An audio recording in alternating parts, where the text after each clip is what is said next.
Jeff with Fusion Electric here on site in Prairie Village. Last time we checked in on this project, we were in the preliminary phases of a 200 amp overhead service upgrade and service relocation.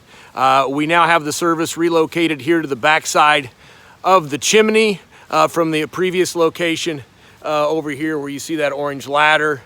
I have installed here our exterior 200 amp service disconnect. We have our 4-conductor service entrance cable here headed back to the electrical panel.